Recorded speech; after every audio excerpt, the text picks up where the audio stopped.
Buenas tardes a todos.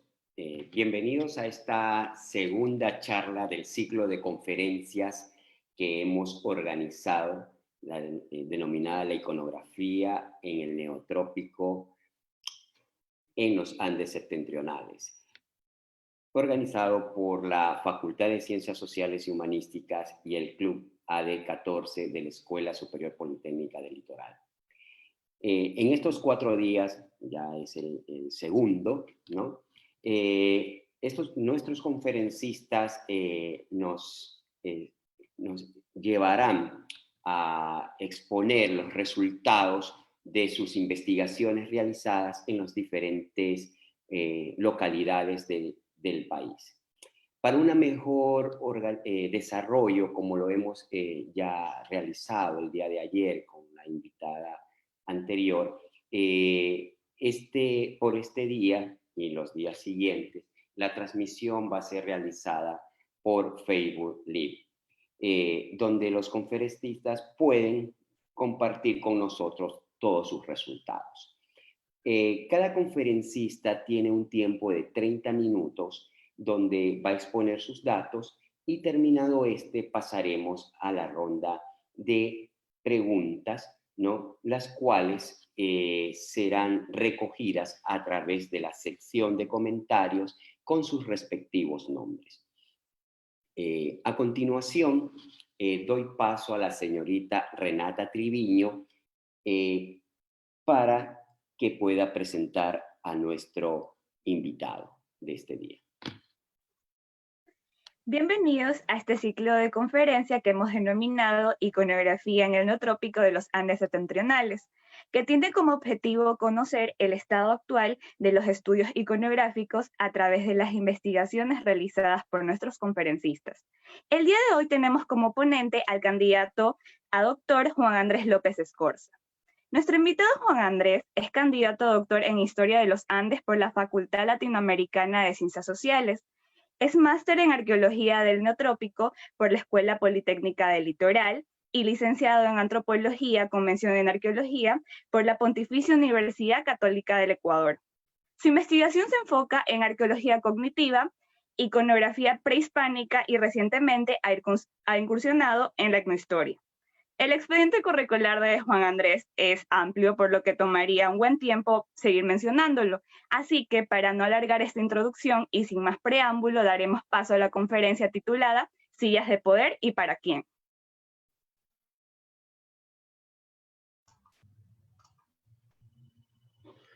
Hola, mucho gusto. Gracias, Ángelo, por la invitación. También Carla por la presentación. Como ustedes bien ya lo han mencionado, he tenido la oportunidad y con mucho gusto lo digo, de haber estudiado la maestría de Arqueología del Neotrópico en SPOL. La experiencia en SPOL prácticamente me abrió el campo, la visión que yo tenía sobre todo, sobre la arqueología de la costa ecuatoriana. Como bien dice Carla, pues ahorita estoy cursando estudios doctorales en la Flaxo, en donde estoy tratando de hacer una propuesta, presenté una propuesta que estoy elaborando ya en modo de tesis, relacionando la arqueología con los documentos históricos. Creo que es un espacio importante en el cual se requiere incursionar con un poco más de potencia, dada la amplia relación que se puede encontrar entre estos dos tipos de datos, de materiales culturales, etc. Bueno, básicamente, como bien me presentaron los colegas, me gustaría compartir con ustedes un trabajo de investigación que yo realicé en el marco de mis estudios en la SPOL, y tiene que ver justamente con las sillas manteñas, las famosas sillas manteñas que eh, han dado mucho que hablar, han causado mucha impresión por ser objetos bastante simbólicos, llenos de una carga importante de simbología, de poder político, de poder simbólico, etcétera. Ustedes, como del Club de Arqueología, ya deben conocer, las sillas manteñas pues son un ícono en la costa ecuatoriana, especialmente en la provincia de Manabí. Bueno, me gustaría a breves rasgos de ir compartiendo con ustedes parte de mi investigación y yo estoy tratando un poco también de dar unos siguientes pasos en la formulación y la interpretación en el estudio de estos objetos. Bueno, me gustaría más bien compartirles con ustedes lo que vamos a hablar el día de hoy. Espero que sea de su interés y podamos pues dialogar y debatir sobre el tema al final de la exposición. Bien, la pregunta, como ustedes bien, está muy clara. ¿Sillas de poder para quién? Antes de comenzar, me gustaría mencionar que las sillas manteñas, como ya ustedes deben haber escuchado, la famosa exploración que realizó el arqueólogo norteamericano Marshall Saville, que había sido, pues, digamos, financiado por la Fundación George Hay, le había financiado el viaje y la exploración a Manabí a Saville con el objeto de explorar sobre todo la zona de perfil costanero y los sitios arqueológicos que están tierra dentro de la provincia del Manabí actual. Bueno, Saville hizo una amplia exploración y gracias a él, pues, se logró conocer con mayor amplitud la existencia y la cantidad de este tipo de objetos arqueológicos como son las sillas manteñas. Bueno, adicionalmente a las sillas tenemos las estelas manteñas, que también son una gran expresión de la iconografía de esta cultura. Bueno, básicamente Saville exploró gran parte de los cerros de Manabí, especialmente aquellos cerros en donde encontramos un importante número de sillas manteñas. La colección de Saville abarca alrededor de más de 38 o 40 sillas que fueron luego trasladadas al Museo del Indio Americano en Estados Unidos. Actualmente está en el Smithsonian Institution. Luego de eso, yo creo que vienen algunas importantes análisis, por ejemplo, Estrada, quien también hizo un acercamiento importante a las sillas en un par de exploraciones que hizo a Cerro Jaboncillo y Cerro de Hojas, que ustedes saben son unos cerros icónicos desde el punto de vista arqueológico, pero no son los únicos cerros que tienen este contexto arqueológico de sillas manteñas, sino también hay otros cerros, tenemos el Cerro Jupe, el Cerro Agua Blanca, que son otros cerros que igual tienen que haber tenido una jerarquía, no sé, igual al Cerro Jamoncillo, pero tienen que haber tenido una jerarquía política importante también, que estaba muy cercana al mismo nivel que Cerro de Hojas y Jaboncillo. Y bueno, y luego yo creo que el siguiente momento donde se marca un nuevo inicio sobre el estudio de las sillas manteñas desde el estudio de Colin McEwan en los años 80. Colin McEwan, que realmente estuvo fascinado por el hallazgo de Saville y bueno, vino a la costa ecuatoriana a averiguar un poco más, a estudiar un poco más sobre estos objetos. Básicamente McEwan propone una clasificación de las sillas manteñas amplia, pero también las vincula, los asocia con otras formas de representación de tronos o sillas en otras culturas de Sudamérica. McEwan también logró incursionar un poco en la iconografía, pero creo que su trabajo se concentró más también en asociar las sillas a un contexto de estructuras, de templos grandes, estructuras grandes en Cerro de Hojas y Jaboncillo, perdón, en Agua Blanca en este caso. Y bueno, es un trabajo muy amplio. Yo he basado mi investigación bastante sobre todo en el trabajo de Colin McEwan, pero he tomado como base de datos también la colección de Marshall Saville. Pero adicionalmente yo también investigué o puse en visibilización otras sillas que han estado dispersas por todo el país y por otros museos que han estado dispersas a nivel mundial, ¿no? Tenemos, por ejemplo, sillas manteñas en Italia, en Alemania, aparte de la colección que está en el Smithsonian, tenemos una en Chile y en otros museos del Ecuador. Bueno, básicamente, como bien decía anteriormente, mi enfoque en la arqueología ha tratado de incursionar mucho en lo que es la arqueología cognitiva. La arqueología cognitiva nos proporciona un modelo interpretativo para estudiar lo que son las representaciones visuales, o lo que ustedes pueden llamar símbolos o grabados o que pueden ser en la cerámica, que pueden estar en la líptica, en los objetos de piedra, en el caso de los manteños, en las estelas, en las piedras, en las sillas de piedra, en algunas columnas y en otros objetos. Básicamente lo que yo he tratado es de introducir mucho en los estudios últimamente aquí en el país, desde el tema, desde el estudio de la arqueología cognitiva y la percepción visual. Para, para darles un breve acápite sobre en qué consiste la arqueología cognitiva, es básicamente lo siguiente. La arqueología cognitiva surge a partir de los 80 aproximadamente con el argumento muy influenciada por el tema del estructuralismo de Lévi-Strauss y luego pues con las escuelas estas del chamanismo y la neuropsicología. Pero ahora la arqueología cognitiva ya es parte de las ciencias cognitivas, de ese gran conjunto de ciencias que de alguna manera lo que buscan es entender la existencia misma de la cultura en su parte esencial. Es a la vez un efecto, se considera la cultura como un efecto y una manifestación de las capacidades cognitivas humanas, ¿sí? Esta es una división que ha sido Sperber ya en los años 90. La arqueología cognitiva tiene varios objetos de estudio, entre ellas, por ejemplo, nos interesa estudiar las habilidades cognitivas de la especie humana. Cuando hablamos de cognitividad, nos referimos a la forma en que conocemos el entorno, la forma en que interpretamos nuestro entorno, la forma en los procesos o las maneras que utilizamos para conocer el espacio que nos rodea. Y esto tiene que ver también con los estados de conciencia en los cuales los seres humanos somos capaces de experimentar o de vivir. Otro objeto de estudio de la arqueología cognitiva también tiene que ver con los fenómenos de percepción. Por ejemplo, cómo percibimos ciertos fenómenos visuales, cómo percibimos ciertos estados mentales, cómo percibimos nuestra experiencia a nivel sensorial con el entorno social y con el entorno natural. Esto es lo que nosotros podemos llamar como la parte abstracta de la cultura, porque tiene que ver con los aspectos no necesariamente materiales.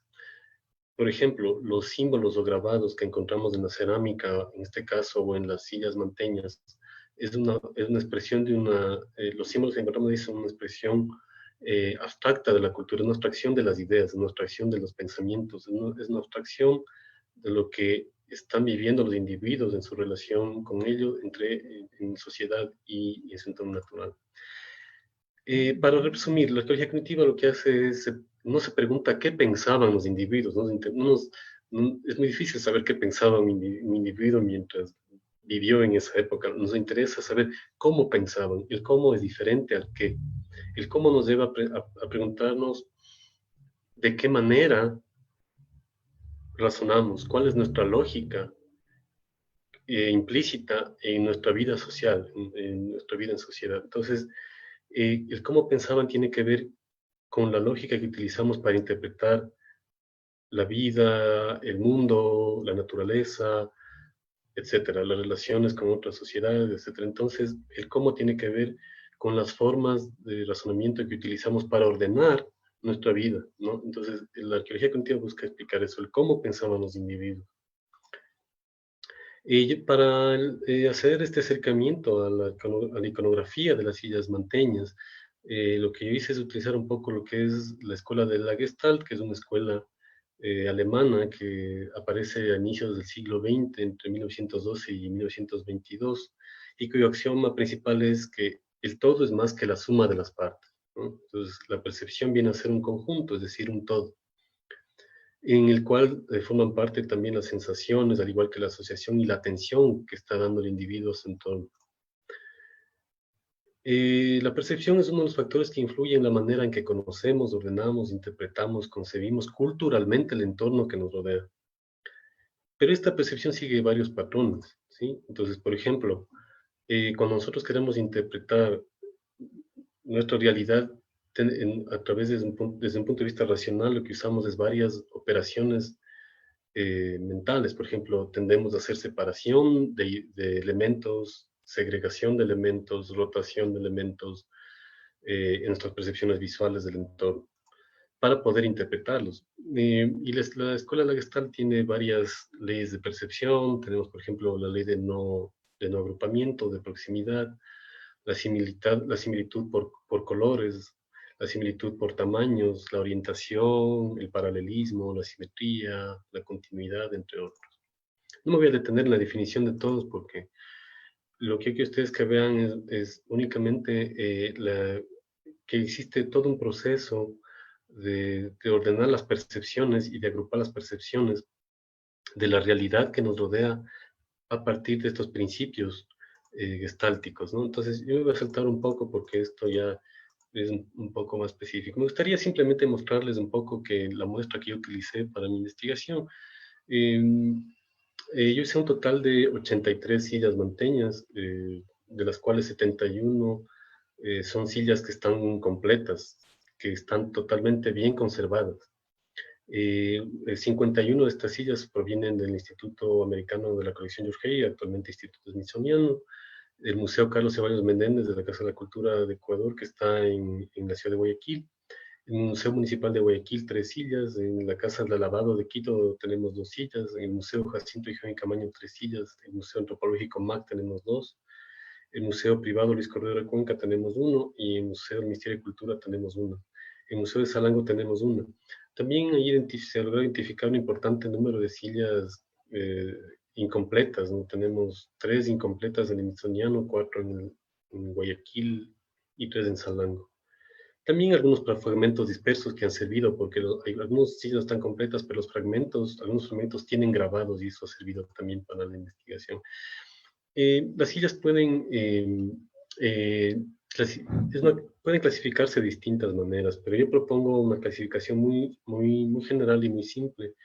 El primer conjunto de sillas que sí tienen motivos geométricos y un segundo conjunto de sillas sin motivos geométricos. Aparentemente es muy simple la clasificación, pero el hecho de que un conjunto de sillas no tenga grabados nos plantea muchas preguntas. ¿Sí? ¿Por qué unas sillas sí tienen y otras no? Ya vamos a ver un poquito más adelante a qué se podría deber este fenómeno. Hay una metodología para el análisis de las sillas. He utilizado un análisis de la variable gráfica, identificando estilos, he identificado asociaciones iconográficas con otros objetos y se ha hecho también un análisis de la distribución geográfica de los motivos o estilos geométricos de las sillas, ¿no? Y los análisis complementarios que he realizado tienen que ver con la comparación con objetos cerámicos manteños del mismo periodo de las sillas manteñas. Para ello, en la variable gráfica lo que se ha hecho es hacer una metodología dividiendo en varios elementos de análisis. La variable gráfica comprende elementos, motivos y estilos. Bien, en el análisis del primer conjunto voy a avanzar lo más pronto posible para no detenerme mucho en esto. Yo lo que he clasificado de la siguiente manera los grabados de las sillas manteñas. Los he agrupado en los siguientes motivos: hexagonales, verticales y horizontales, espirales, cuadrangulares. Tenemos dos espirales que giran, que están grabados en las sillas que giran en el sentido al lado izquierdo y otro en sentido de las manecillas del reloj en sentido derecho. Encontramos en las sillas también un grupo de motivos a los que yo he llamado puntos sucesivos y los motivos escalonados. A todos se puede establecer una nomenclatura para poder ordenarles y entender su distribución a nivel, la variable gráfica, a nivel de toda la provincia donde están dispersas las sillas, en los sitios con contexto arqueológico, ¿no? Y se ha hecho una codificación de cada uno. Voy a avanzar a breves rasgos y un poco aquí les presento una breve reconstrucción o interpretación gráfica de lo que son los estilos, los estilos iconográficos de las sillas. Este estilo, el estilo A, que yo le llamo estilo A, se compone lo encontramos en esta silla del Smithsonian, que fue reportada por Saville en el año entre 1902 y 1922. Esta silla está en el Smithsonian y lo que se ha logrado definir con claridad es el estilo iconográfico compuesto por hexagonales, verticales y horizontales. Es una secuencia la que vemos ahí, una secuencia intercalada que responde a uno de los patrones gestálticos de agrupación por similitud y por orientación. Lo podemos ver aquí: orientación vertical y orientación horizontal. El segundo estilo que he logrado identificar y reconstruir es el estilo B, que tiene una codificación ahí. Pueden ver ustedes la sucesión de puntos, pero en este caso ya se incorporan en esta silla del cerro, parece que es de Cerro Jupe, eh, la- los puntos sucesivos, las separaciones combinadas con hexagonales verticales y horizontales, pero aquí los hexagonales horizontales y verticales están en positivo y en negativo, es decir, los positivos en oscuro, en negro, y los negativos en blanco. Aquí está la separación de elementos similares por puntos sucesivos. En el estilo B, este es otro estilo B, aquí ya en el estilo B aquí identificamos en cambio una agrupación de cierre, de eso que llamamos en la percepción gestáltica de el cierre del conjunto con un cuadrangular alrededor del hexagonal. Este hexagonal aquí tiene un cuadrangular que ya nos hace diferenciar entre la figura negativa y la figura positiva. El estilo C, que es otro estilo ya que lo que podemos identificar en las sillas manteñas, es este también que se caracteriza únicamente por formas hexagonales horizontales y por líneas escalonadas. Aquí el principio que predomina es la orientación diagonal y la orientación horizontal y por similaridad. Entonces ahí se agrupan elementos similares por orientación y por la forma. El estilo D es uno de los más interesantes en las sillas manteñas. En este estilo identificamos una combinación de varios principios gestálticos de percepción. Entonces tienes los espirales cuadrangulares muy característicos del manteño, pero no solo la costa de Manabí, sino también se identifica en la costa peruana. Ya vamos a hablar un poco más allá de esto más rápidamente. Aquí vemos el espiral de principio de destino común y el fondo con el hexagonal vertical de fondo negativo y positivo. El estilo E, que es otro estilo distinto, ya se agrupan los espirales con las líneas escalonadas. Aquí tenemos otro ejemplo del estilo E. Lo interesante de estas sillas, que me parece que son del cerro Agua Blanca, tienen estos domos en los costados de las sillas. Esto no se ha identificado en otros cerros. Pero aquí vemos el estilo E nuevamente, en que se reproduce la espiral cuadrangular con menos líneas de giro, con líneas catenadas. Aquí vemos otro ejemplo del estilo E en dos fragmentos de sillas del Museo de la Casa de la Cultura Ceballos Menéndez de Guayaquil. Es el principio de destino común, se agrupan espirales con líneas catenadas. El estilo F, que es un estilo muy interesante también, es una combinación igualmente de líneas catenadas con positivos y líneas diagonales. Aparentemente parecen formar un zigzag, una secuencia de zigzag. Pero es un estilo, este es un estilo único también, no se repiten. Lo interesante es que hay estilos que no se repiten en todas partes. Aquí está una breve clasificación, una matriz de clasificación de los estilos iconográficos de las sillas manteñas. Lo que se puede plantear también dentro de la iconografía de las sillas manteñas es tratar de encontrar un sentido en el corpus iconográfico manteño vinculándole con otros objetos manteños, en este caso con los sellos de cerámica manteña. Aquí en la cerámica manteña, en los sellos, podemos ver cómo se reproducen los mismos principios eh, eh, de espirales cuadrangulares en los sellos, por ejemplo, las líneas catenadas, etc. Lo mismo hay objetos de cerámica en los que he logrado identificar los mismos patrones, los mismos estilos en estos cuencos y también estas figurinas femeninas. Ahora aquí hay algo muy interesante. Ustedes pueden ver en estos dos objetos, el cuenco de arriba, que es en realidad es un pequeño plato inca. Este plato inca, ustedes pueden ver el mismo modelo, la misma secuencia, la misma lógica de ordenamiento, de percepción, de ordenamiento de estos elementos visuales, de este sistema de comunicación visual, en la misma lógica de algunos de los estilos que hemos visto en las sillas manteñas. Lo mismo en el vaso, en este vaso, en la parte de abajo vemos una agrupación muy parecida de hexagonales, verticales y horizontales en positivos y negativos. Esto evidentemente nos plantea muchas preguntas. ¿Por qué se encuentran estos mismos principios eh, de comunicación visual, tanto en la cerámica inca como en un estilo de las sillas manteñas? Nos plantea muchas preguntas. Ahí yo creo que McEwan, si habla que él encontró varios hallazgos de alrededor de agua blanca, algunos materiales de incas. Esto yo creo que nos plantea la idea de que tenemos que repensar nuevamente cuál fue el impacto que tuvo la llegada inca a esta zona de la costa ecuatoriana. También he tomado en cuenta, he identificado, bueno, esto también ya lo hizo McEwan, pero bueno, aquí lo he tratado de emplear un poco y reconstruir un poco también la secuencia, los estilos de algunas estelas que también se reproducen en las sillas. Ya vamos a ver qué quiere decir todo, por qué están presentes en la mayor parte de la iconografía hecha en piedra, sobre todo. Acá vemos una representación de una araña,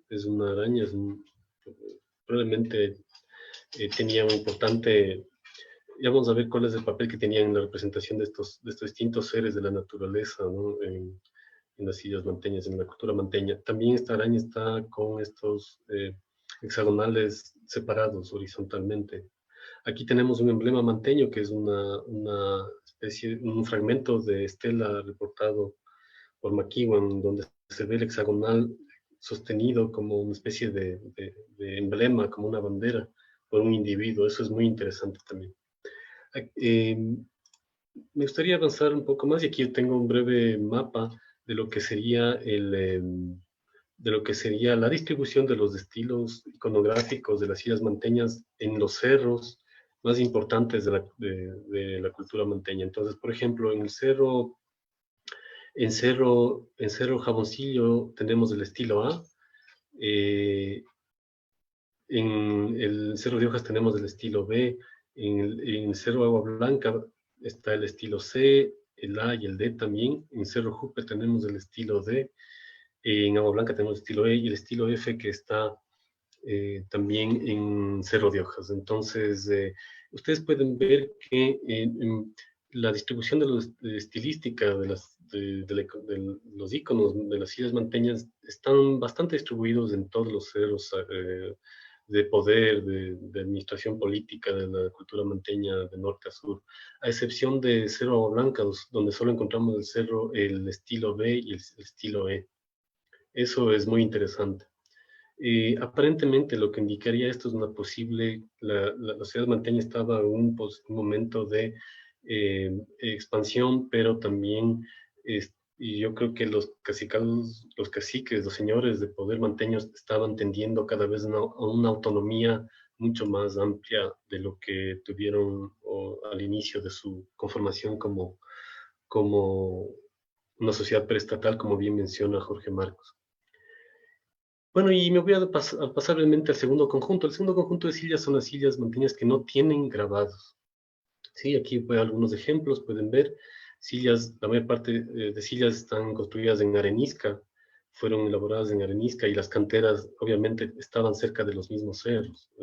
No puede haber, es difícil que bueno, al menos por los últimos reportes que tenemos en Cerro Jaboncillo de Hojas, sabemos que las canteras estaban muy cerca. Aquí pueden ver algunas sillas sin grabados. Ahora, de aquí, del segundo conjunto se obtiene también otro análisis importante. Yo lo que me enfoqué también es un poco analizar lo que son las bases de las sillas. Las bases o pedestales. Los pedestales de las sillas tienen formas antropomorfas y zoomorfas, ¿no? Ustedes eso ya lo deben saber, pero de todas maneras, lo interesante es que se observan desproporciones en las figuras de los pedestales. Esto indica que la mayoría de casos de sillas fueron trabajadas por distintos escultores, ¿no? Entonces no es que había un solo escultor que hacía especial o considerado único que hacía las sillas para todos los señores manteños, sino más bien habían distintos escultores que reproducían diseños de pedestales homorfos o antropomorfos en todos los cerros de poder manteños. Hay algo interesante también en el tema de la forma del asiento. La forma del asiento para mí ha venido a plantear otras ideas sobre lo que significa la importancia y el uso social de las sillas. Tenemos las sillas en forma en U, que son las que vimos, las clásicas sillas de forma de U, que se encuentran especialmente en celos de jaboncillo y que fueron reportadas por Saville.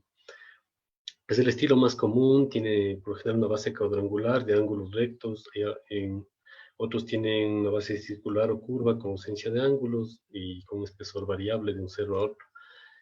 Pero hay algo muy interesante en las sillas manteñas y es la que yo ahorita con mi propuesta he tratado ya de tratar de sentarle como una propuesta ya definitiva, de que se tome en cuenta a otras formas de sillas que he identificado a lo largo de mi investigación, que son las sillas de asientos lunulares. Es decir, no solo hay sillas en forma de U, con unos brazos rectos tendiendo a unos soportes rectos, sino hay unas sillas que no tienen brazos de soporte, que son levemente curvos, que tienen apenas unos pequeños apoyos y que tienen ausencia de motivos geométricos. Y yo planteo que estas sillas realmente son o fueron utilizadas para las mujeres de la sociedad manteña, para las mujeres de la alta jerarquía manteña. ¿Sí? Vamos a ver por qué. Aquí podemos ver, por ejemplo, una silla de asiento lunular, que es el término que yo les propongo y he insertado como para bautizarles con este nombre, las sillas lunulares. El término lunular viene de esta figura geométrica que se llama lúnula, que es un fragmento curvo de una pequeña porción de la circunferencia. La silla lunular prácticamente es así, tiene esta forma como de una pequeña hoja, como una lúnula, una pequeña hoja, que es un fragmento curvo pequeño de una circunferencia. Ustedes pueden ver que no tiene brazos de apoyo. Aquí vemos otro ejemplo con otra silla de tipo lunular, sin los altos brazos de apoyo, no tiene forma de U, es una lúnula. Lo mismo, aquí está mucho más claro, en esta silla del Museo del Lavado en Quito, esta silla es una lúnula, es esta pequeña curvatura, una pequeña forma, sin brazos de apoyo, igualmente sin grabados. Aquí tenemos otro ejemplo de la colección de Marshall Saville, perdón, de Jean Camaño, y aquí tenemos una interesante también de silla lunular de andesita, del Museo MAC, donde tampoco tiene grabados y tampoco estas dos sillas tampoco tienen brazos de apoyo. Ahora, ahí está muy claro, esta estela reportada por Saville en 1910 está mostrando con mucha claridad que estas sillas, a las que yo les he llamado lunulares, estaban destinadas al uso de las mujeres manteñas. Ahora, ¿para qué fines habría que revisarlos? Por ejemplo, esta estela nos muestra a una mujer con mucha claridad sentada sobre una silla lunular, no sobre una silla en U. ¿Sí? Vamos a tratar de asociar, yo lo que he hecho es más adelante asociar esta posición que tiene la mujer manteña sobre la silla lunar. Aquí tenemos otro ejemplo, en una figurina manteña donde se ve una mujer igualmente sentada sobre una silla lunar, no sobre una silla en forma de U. Evidentemente es una mujer, se puede ver todos sus rasgos femeninos, quizás el cabello es un poco distinto, pero vamos a ver esos rasgos iconográficos que pueden identificar. Para mí la forma del asiento, como ustedes pueden ver, es un indicador de clasificación y diferenciación estilística de un centro cívico ceremonial a otro, pero también puede ser un indicador de utilidad o de funcionalidad social de las sillas. Lo interesante es que las sillas lunulares, después del análisis que realicé sobre los estilos, es que solo en Cerro Jaboncillo y en Cerro Agua Blanca encontramos sillas lunulares, al menos de las que hemos logrado saber su procedencia, porque ustedes saben que muchas sillas han sido sacadas o arqueadas sin reportar su procedencia ni su contexto arqueológico, pero de las que hemos logrado identificar la procedencia, están muy bien puestas ahí. En Cerro Jaboncillo hay lunulares y en Cerro Agua Blanca hay lunulares también. Ahora hay que entender una cuestión importante. Tenemos que entender la iconografía de las sillas manteñas como parte de un corpus amplio, de un sistema de comunicación visual. Esto era común en las sociedades que no tenían escritura, en las sociedades ágrafas. Lo que se usaban eran sistemas de comunicación visual que reemplazaban a la escritura. Pero evidentemente estos sistemas de comunicación visual tienen una dimensión política importante y estaban políticamente y eh, eh, ceremonialmente manipuladas, manejadas por un grupo de poder muy cercano al señor manteño que gobernaba o administraba su zona centralizada en el cerro, en el cual estaba instalada su corte de poder, sus emisarios, sus principales, etcétera. Ahora, aquí hay algo muy interesante. Vale citar la frase de Hockenheim, Ana María Hockenheim, que estudió muchísimo la iconografía de la costa peruana y también algo de la costa ecuatoriana. Lo que ella dice es que la élite era detentora del poder político y económico, pero también es titular de los cargos ceremoniales. Es así que la élite está investida del poder simbólico de contacto y de negociación con los ancestros míticos, quienes detentan el poder de animar a otros seres. Aquí ustedes pueden ver, yo planteé en mi estudio, no voy a desarrollar ese tema aquí, pero yo creo que en la iconografía las sillas manteñas sí nos plantean un problema. Habían sacerdotes o chamanes en la sociedad manteña. Yo creo que hay que plantearnos esa pregunta. Yo creo que habían sacerdotes. Vamos a ver, la diferencia entre un sacerdote y un chamán es muy clara. El sacerdote ejecuta o ejerce un culto institucionalizado. El chamán no ejerce un culto necesariamente institucionalizado. En algunos elementos iconográficos que he recogido en algunos estudios se puede ver la jerarquía sacerdotal en el sistema de creencias manteño. Se puede ver en la iconografía de los atuendos de los sacerdotes, muy asociadas a algunos de los patrones que vimos de los estilos iconográficos de la CID. Ahora, ustedes pueden ver también algo interesante que se logró identificar dentro de esta iconografía de los grupos de poder manteño, es este ser polimórfico. Este ser polimórfico, le llamamos polimórfico porque está compuesto por distintos elementos de otras especies, de otros seres. Entonces, lo que se crea es un ser mítico. Este ser mítico polimórfico, que también es llamado por McEwan como el ser compuesto, es este octopus que es llamado por él porque tiene una cabeza de pulpo, arriba de él tiene un murciélago. Lo interesante de este ser polimórfico es que tiene la misma posición de la silla, de la misma posición de la misma mujer manteña que está sobre la silla lunular, ¿ya?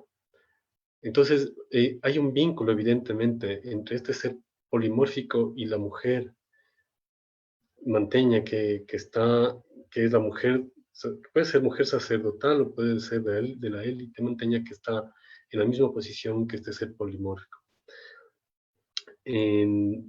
Este ser polimórfico también está en algunos objetos de metal, como el que vemos aquí. También está grabado en este pedestal de una silla de manteña también. Ya, aquí lo que estamos viendo en estas sillas reportadas por Saville son otros elementos iconográficos. Por ejemplo, hay de serpientes y hay murciélagos.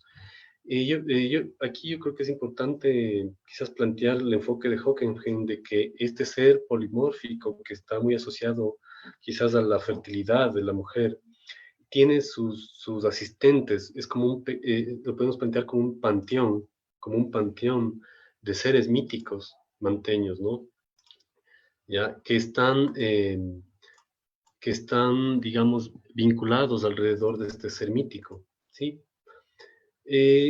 Por otra parte, las sillas manteñas también están asociadas pueden ver ustedes aquí en esta estela, en la parte superior, una silla en forma de U con dos círculos en el centro, pero hay una división en la parte inferior. Esta es una silla, aparentemente es una silla lunular también, que estaría en esta estela. Lo interesante es que al asociar las sillas con las estelas, lo que podemos entender es que hay una presentación de un ejercicio del poder sobre los individuos y que está controlando la sociedad, que está controlando el comercio, que está controlando el intercambio, que está controlando el acceso a otros territorios, sobre todo hacia el sur. ¿Por qué digo esto? Porque en esta estela, por ejemplo, se puede ver un individuo que para mí está recibiendo con claridad un ajusticiamiento, ¿no? Está haciendo una carga, está cargando unos elementos y en sus costados están unos albatros cerca de sus pies. Yo he planteado aquí la siguiente forma de jerarquización de este panteón de seres míticos. Arriba este ser polimórfico, que sería el más importante y asociado quizás a algún principio femenino, por la forma, similitud que tiene en su posición con la posición que tienen las mujeres de las estelas sentadas en sillas lumulares. Y debajo de ellos estaría la élite sacerdotal manteña y las distintas leyes que se aplicaban sobre individuos capturados, sobre esclavos o sobre individuos que transgredían, digamos, las normas sociales políticamente instauradas por la élite manteña. Eso, a breves rasgos, voy a dar paso a Ángelo y a ustedes para hacer preguntas. No sé si podemos discutir el tema. Perdón si me pasé, creo que unos minutitos. Les doy la palabra.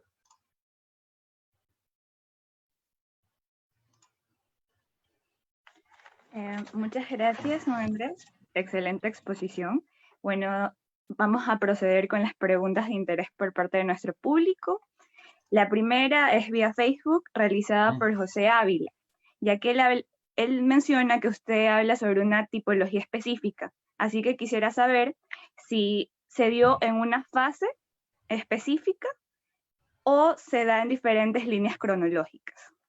Ya, sí, bueno, gracias por la pregunta y creo que esa parte yo me salté porque traté de resumir un poco la exposición. Sí, las sillas manteñas, los estilos iconográficos de las sillas y las sillas obviamente en las cuales están incorporados estos elementos pertenecen al último periodo de integración regional. Es prácticamente el último periodo manteño, es el periodo de mayor apogeo de la sociedad manteña, en donde ya existe cultos centralizados, existe una confederación de señoríos totalmente, digamos, son autónomos, tienen el control de todo el intercambio del mullo, de la espondilus a lo largo de la costa, y prácticamente son los que dan encuentro digamos, a los españoles, ¿no? Este periodo, están en el periodo de integración regional hacia el año 1470, donde ya se produce este encuentro con la sociedad incaica, las pequeñas incursiones que tuvieron los incas hacia la costa, y luego ya con los españoles por el perfil costanero, ¿no? Entonces corresponde al periodo de integración regional, al último periodo eso es lo que se ha logrado establecer como cronología, tanto desde los estudios de Estrada, por McEwan, también luego por Jorge Marcos y por otros colegas que han estudiado Cerro de Hojas Jaboncillo. Se les asocia el periodo de integración regional más o menos entre el 800 después de Cristo hasta el 1470 aproximadamente. Listo.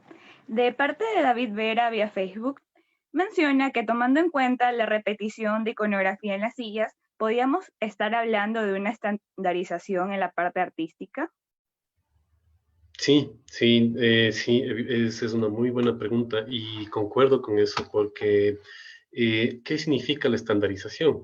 La estandarización significa la centralización del poder, significa la consolidación de un sistema iconográfico único, ¿sí? Viene, como pudimos ver en el mapa que les mostré, desde la parte norte de Manteño hasta el sur en Agua Blanca, desde Cerro de Hojas hasta Agua Blanca, los estilos se reproducen. Entonces, digamos que es un momento en que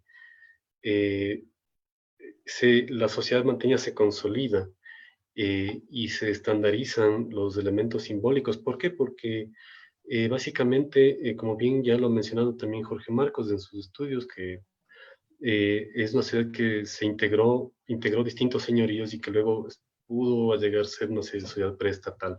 Las sociedades preestatales tienen esa característica de la homogeneidad de los principios de gobernanza, de control, de la estandarización, como bien dice la palabra, de las normas que rigen esa sociedad. Entonces eso indica la estandarización de los elementos simbólicos de las sillas manteñas, sobre todo.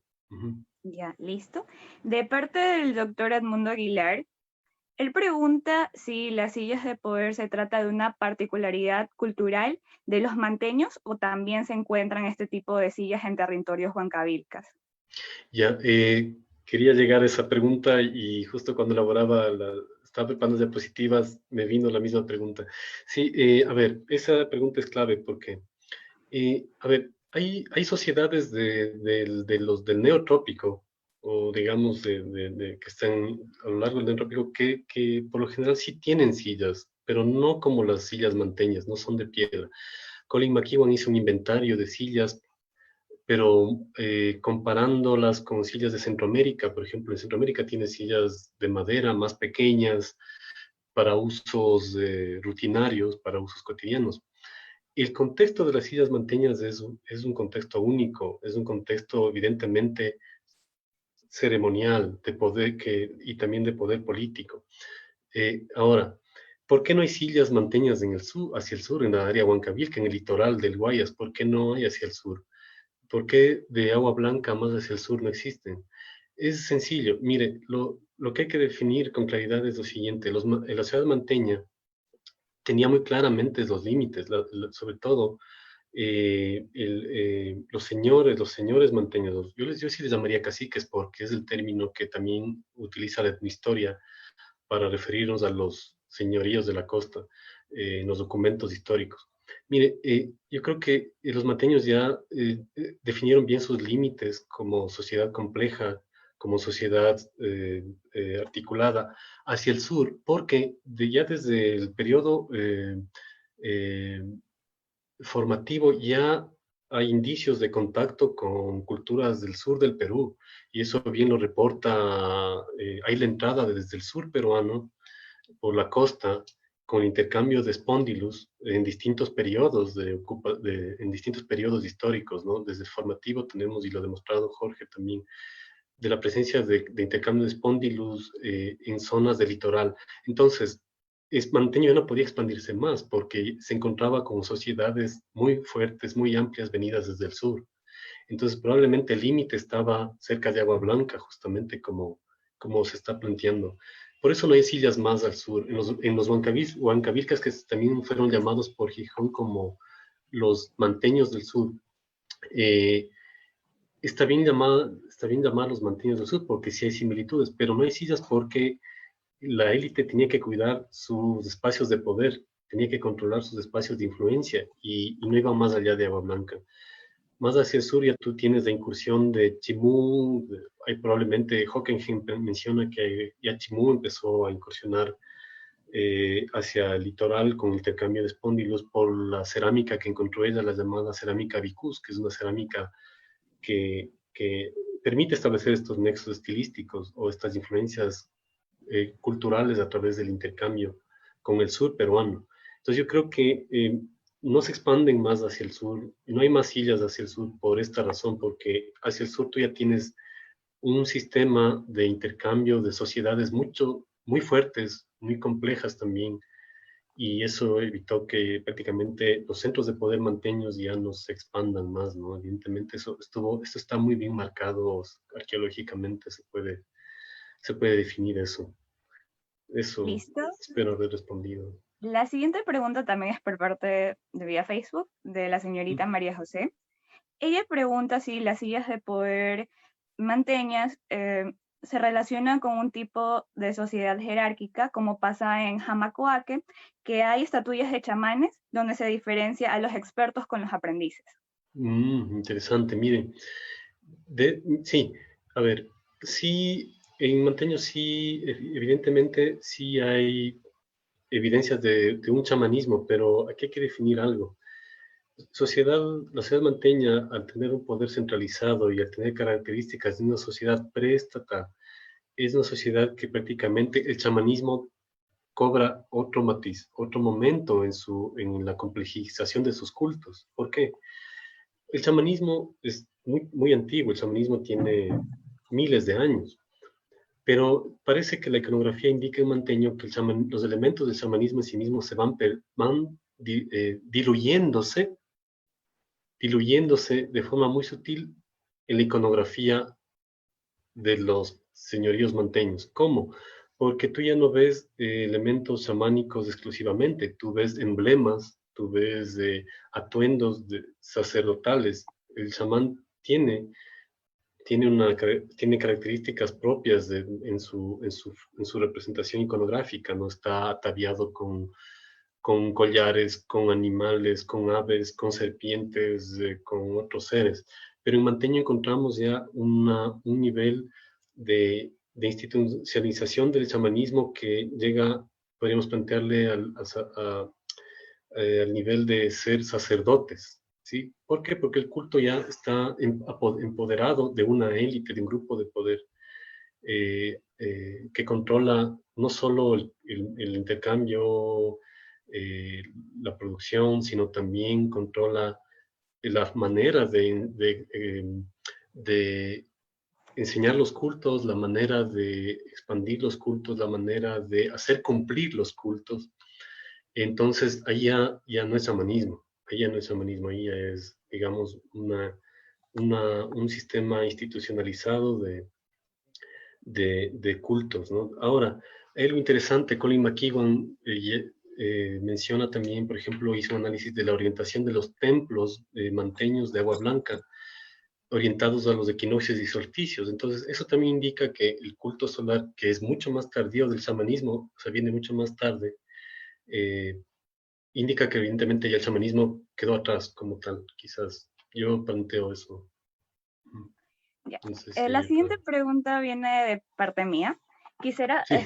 saber acerca de las limitaciones que puede haber el asociar siempre este tipo de material cultural con actividades relacionadas a actividad política o actividad religiosa, porque también puede darse en actividades más cotidianas, como por ejemplo el parto, ya que se sabe Sí, que sí. para una mujer es incluso más favorecedor parir sentada o parada, y esto de parir acostada es algo más Sí. occidental. Quisiera que explicara sobre eso. Perfecto, eso es un tema importante que yo toco en mi investigación, pero no lo desarrollé mucho porque me faltaron elementos para asociar, por ejemplo, la reproductividad de la mujer, la fertilidad, eh, porque no he visto elementos iconográficos ni en cerámica ni en estelas que indique efectivamente que la mujer está eh, por ejemplo, por decir, dando a luz a un ser.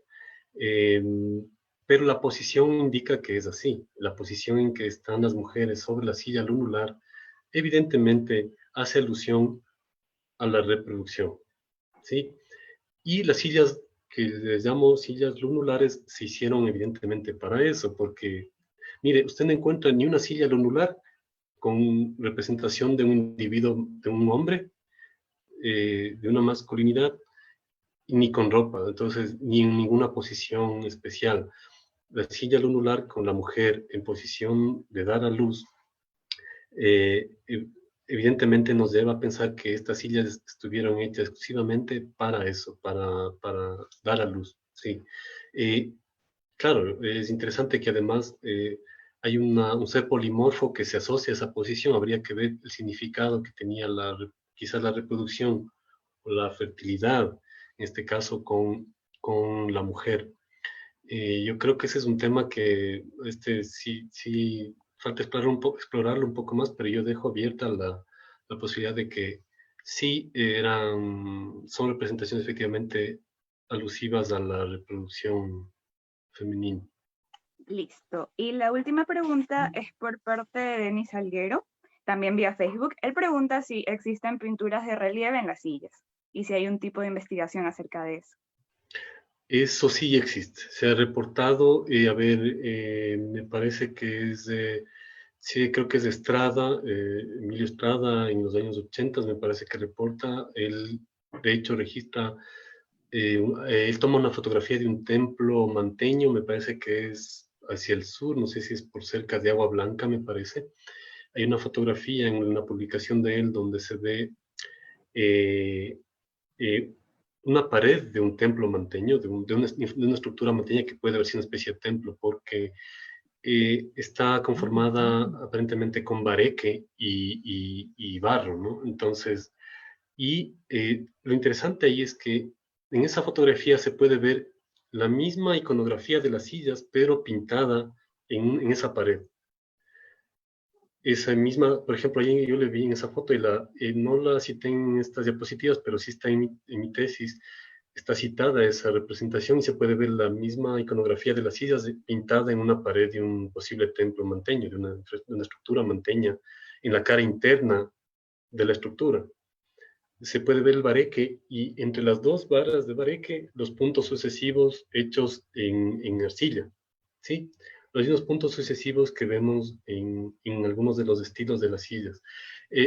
La asociación es innegable, evidentemente era un templo asociado al culto, a la ceremonialidad, y donde se ve una vez más la institucionalización de estos patrones de comunicación visual como una herramienta política. ¿Por qué digo política? Porque decimos político porque hablamos de sociedades que tienen ya una organización social, una jerarquización bien marcada, unos roles bien marcados, tanto para hombres y mujeres, como también a nivel social tienes los mercaderes, tienes los sacerdotes, tienes los gobernantes.